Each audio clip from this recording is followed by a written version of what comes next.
Ghost River, oh, Ghost River. I'm Erick Baker, and I've lived in Tennessee my entire life. However, for the last decade, touring the world, I've only seen it passing by from a windshield. But finally, Tennessee is calling me back where I belong. There's a place you've never been. It's right where you want to be. I want to rediscover how great my home state is, and I want you to come with me. Uncharted.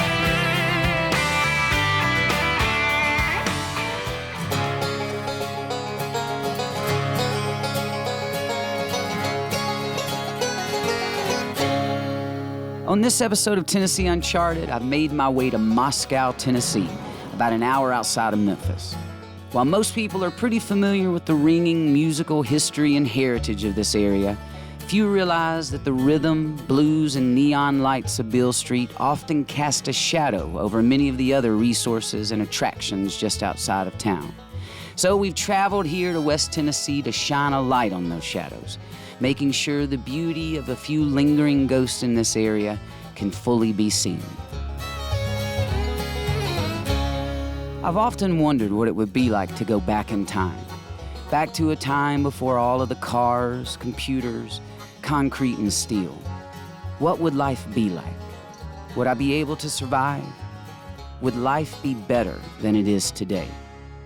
Well, since the technology to time travel doesn't exist yet, the closest we can get are the yellowed pages of our history books and the rare places around the country that have somehow been hidden from the passing of time.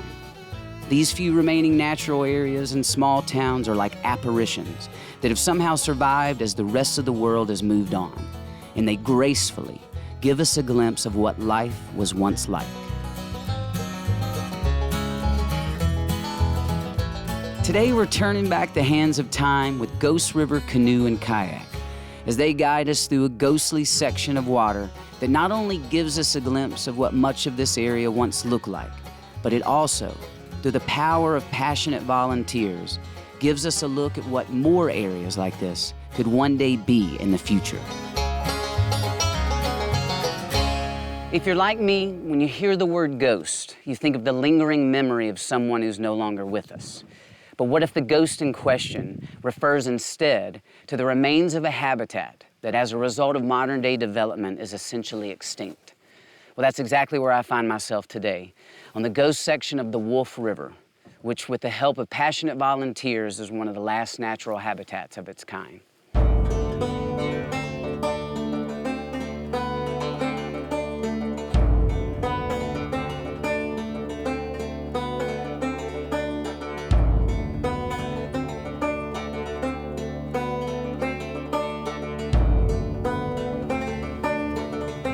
Yeah, the Wolf River, I mean, it runs right through the heart of Memphis.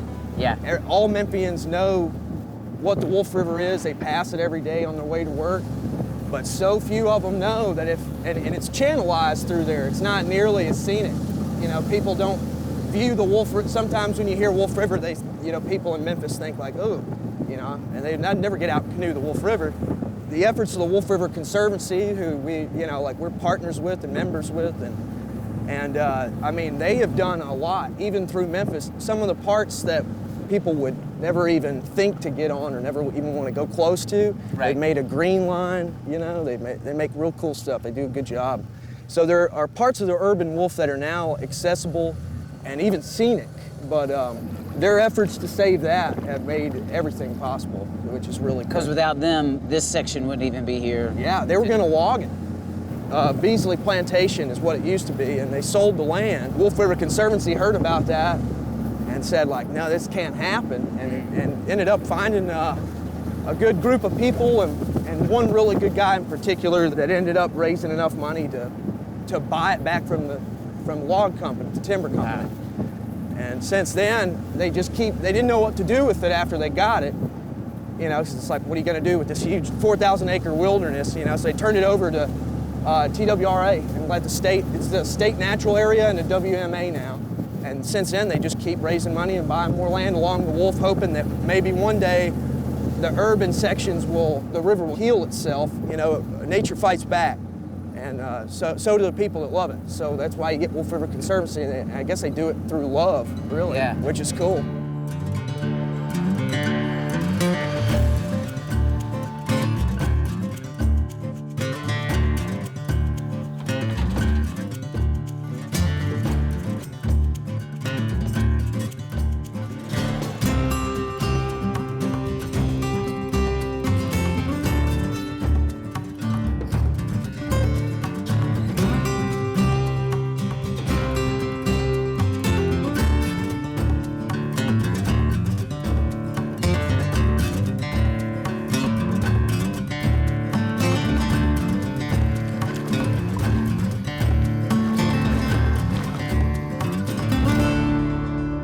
We're probably less than a half a mile from entering the ghost section.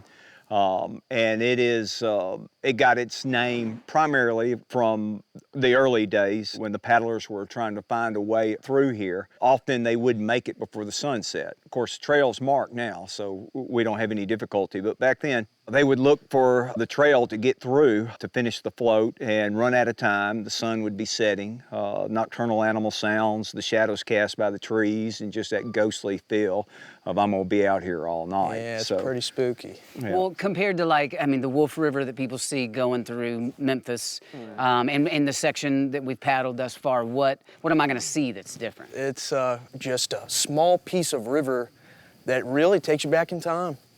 You know, years ago, it was so easy to get out into nature. Now this is an oasis. Even though you don't sense it or feel it, there is a road on all four corners around here. It's just so distant now. But it's hard to find places like this in this part of the country that is remote. So that's why it's important that we preserve it. We gotta cherish it, man. Right on. Well, I'm ready to hit the river as well. So Let's what do you do say? it. Let's Go section, here we come.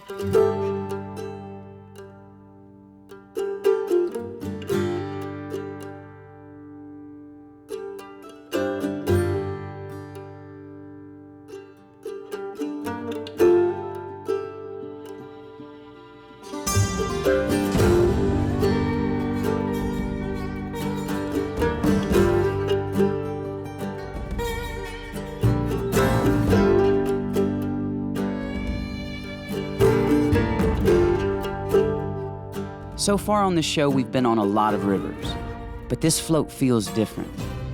As the channel narrows and the old cypress trees start pushing in, the outside world is starting to feel further and further away. Time feels like it's slowing down. Looking around, knowing that much of the surrounding area once looked just like this many years ago, I'm not just seeing into the past, I'm experiencing it as well. Thank you so much, man. Thank you. Thank you. Great. Thanks for giving me a glimpse back in time. Of course. For real, man. Yeah, that's unlike any river I've ever seen, man. Man, I'm glad to hear that. Seriously, that's awesome. While I may look like a bozo sometimes on this show, I've got some tough competition if I want to go by that name in these parts. Around here, barbecue is king. And the folks at Bozo's Hot Pit Barbecue definitely aren't clowning around. So I've stopped by to get a taste.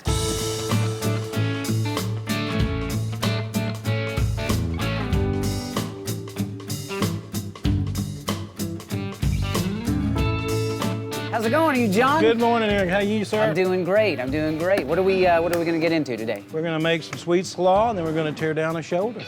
Sounds delicious.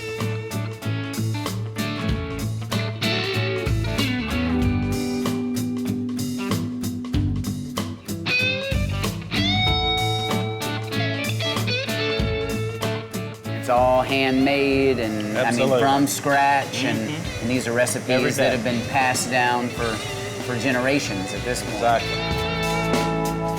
Help yourself, sir. All right, there we go. All right, hey. You're the owner, right? That's right. Is this part of your daily? Every day. Wow. Just tell me a little bit about how you A got friend of here. mine owned it. Okay. He was gonna get out of it, gonna close it down. And we ran into each other somewhere, and he said, come out and see it. And my wife and I did. And within an hour, I could tell I've been in the business for a number of years. You could just feel that people wanted it. They wanted good product.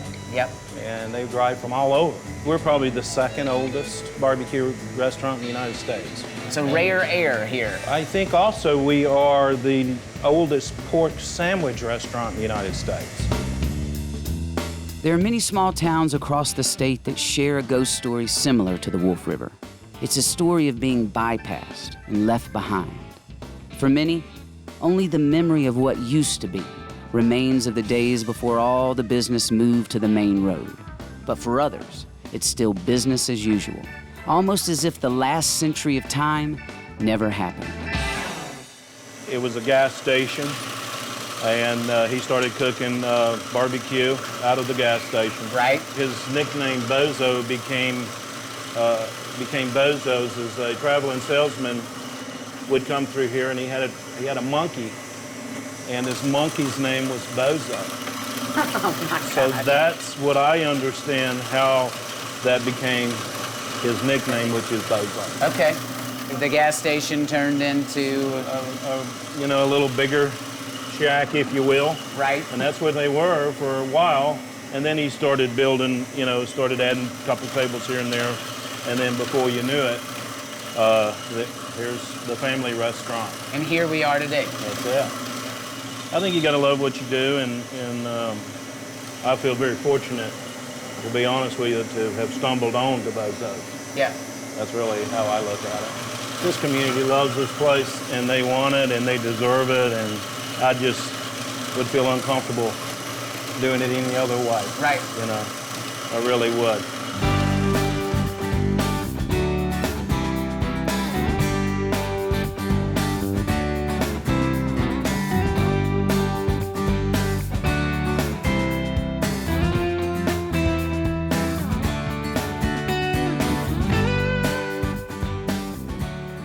That's where it is at right there.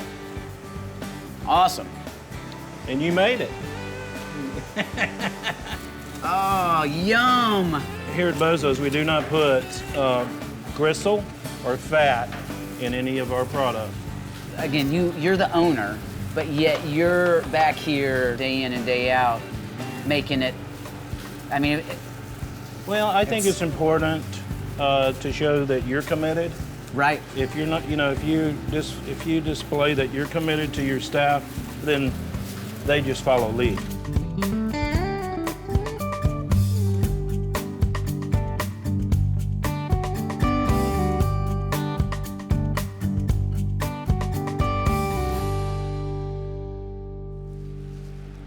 And that's your regular. Oh, That's the original can I go ahead and dig into regular this? recipe. Is that all right? Yes, sir. Going back in time, 92 years in a single bite. 1923. You believe Pick that? out the best side here.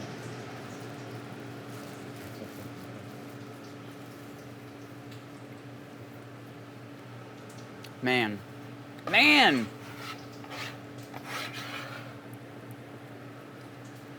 Oh, look. It's a great combination, isn't it? Well done, man. Thank you. Well done.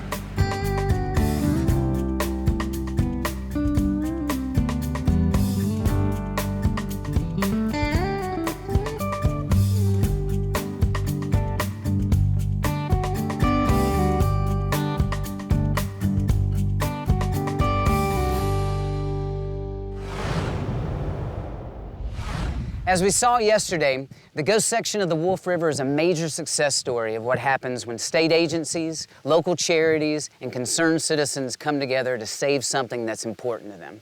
So today I'm back out on the water with TWRA to learn more about the shocking lengths that these biologists go to monitor and maintain the wildlife in some of the other waterways here in West Tennessee.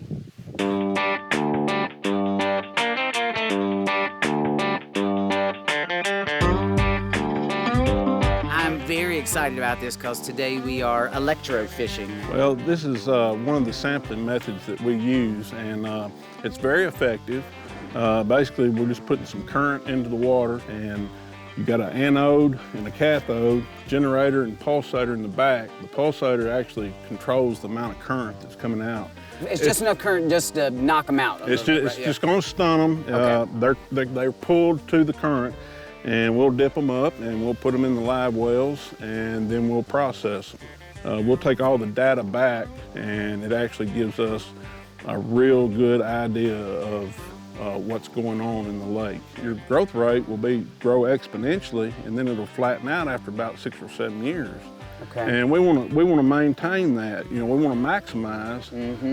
The natural thing would be for it to oscillate. Population dynamic, you know, it goes up, comes down, and so trying to hold it there at the maximum level to ensure a good quality fishery, that's where the challenge comes in. You know, we have to really keep up with what goes on to be able to manage it to the best of our ability.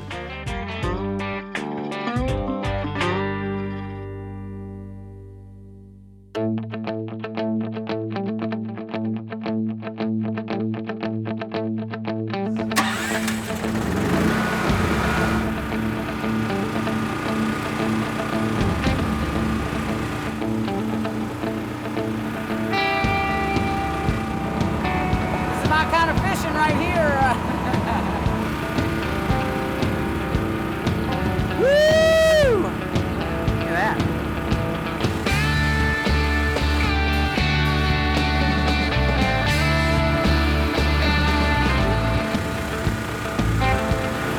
That's a nice one right there.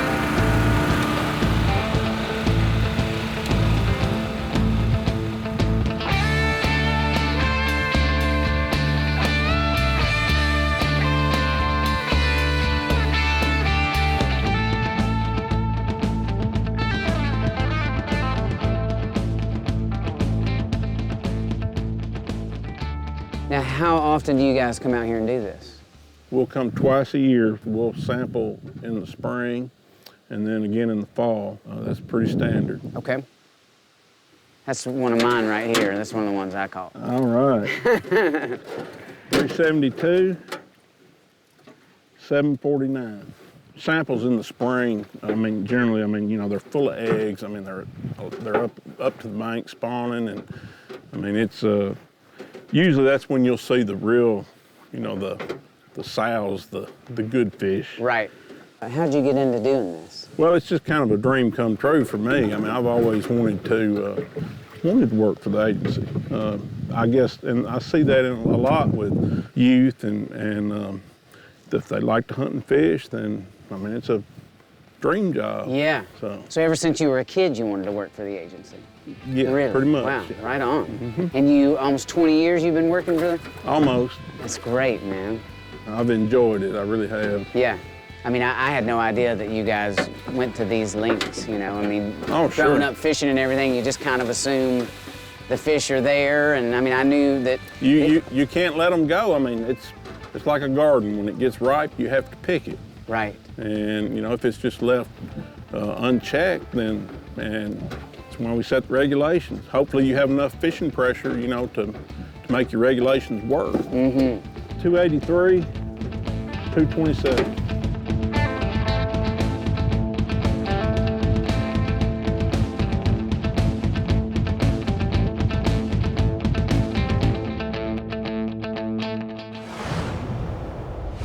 It's hard to see an operation like that and not be jolted into action. It just goes to show you that when your passions and your professions come together, powerful things can happen. And on that note, there's another group in this area that's getting quite a buzz for the ways they serve up support for conservation. And as it turns out, it comes by the bottle. Personally, I can't say I've ever seen a ghost in real life. And for most folks, the only spooky thing about beer is how scary they look after a night of overindulging. But the culture at Ghost River Brewing Company is altogether unique. This is a group of people who believe in balance. Balanced flavors, balanced enjoyment, and balanced use of the resources we utilize each and every day. The motto here is think globally, drink locally. And those words couldn't be more true, because if drinking and doing good can go hand in hand, What other opportunities are we overlooking to forge a better tomorrow through the pastimes we enjoy today? Beer is in the air, and that Sure. brings a smile to my face, man. Tell me where we're at, what's going on here. We got some folks working hard, looks like. So what we've got, this is our brew house. This is where we make the wort itself. We're mixing malted barley with hot water, steeping the grains, extracting the flavors, the colors, the sugars, and the starches. Okay. We're moving that liquid over to the kettle and boiling. While we boil, we're adding hops. We get our flavor, our bitterness, and aroma out of the hops.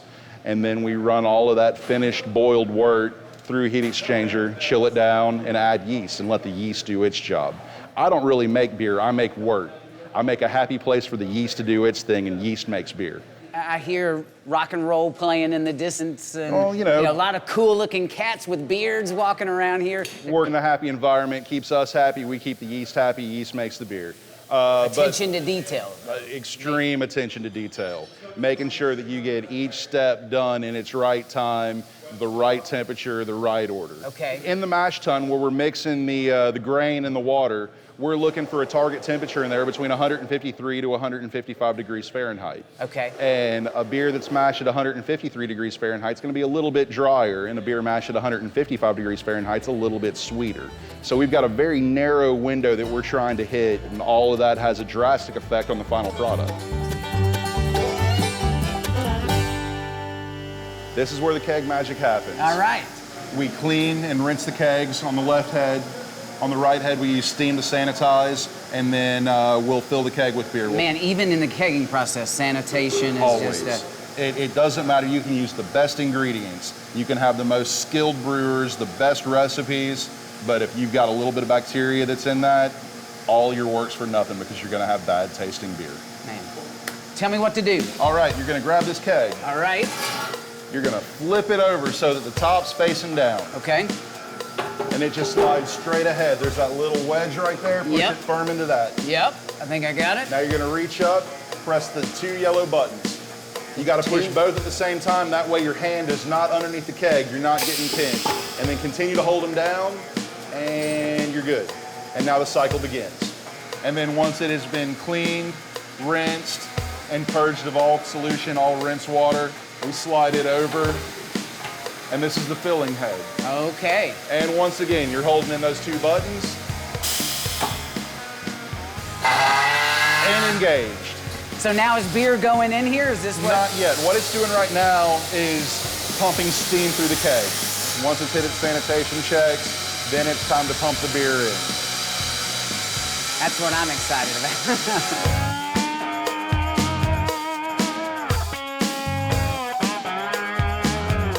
Out of every barrel that you sell, some of that goes to a charity, right? Yeah, we're donating $1 of every barrel of beer that we produce directly back to the Wolf River Conservancy. Okay. And this is a group that is protecting primarily the Wolf River stretch. It's a very vast watershed in this area. And one of them is the ghost section of the Wolf River. It's kind of almost like a swampland. And that's where we get our name from. You got Okay. the ghost section of the Wolf River. It doesn't roll off the tongue nearly as nicely as Ghost River Brewing. So Right. we shortened it down and took a little artistic license. Okay. But right after the ghost section is where the Memphis Sands are.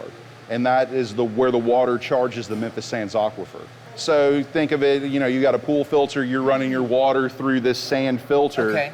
before it comes out. You're getting rid of particulate, but you're going through a very shallow filter. They're going through a filter hundreds of feet deep. But in that process, it filters out all the impurities, all of the minerals. We have a very soft water source in all of the city of Memphis and the surrounding area because of these sands. So some of the best drinking water in the country, possibly, then, maybe, is right here? Even in the world. So I can brew a stout, an IPA, a Pilsner, a brown ale. I can do whatever I want with just this blank canvas. Nice. So get away and relax and have yourself a Ghost River brew. Oh yeah, the beer tastes so much better on the water that is eventually going to filter down and become Ghost River beer. Yeah, How are you gonna come to a brewery and not have beer? totally. What got us where we are? Right on. Cheers. Cheers. Right on. Delicious. A little bit of malt, a little bit of hops to balance it out. That's awesome.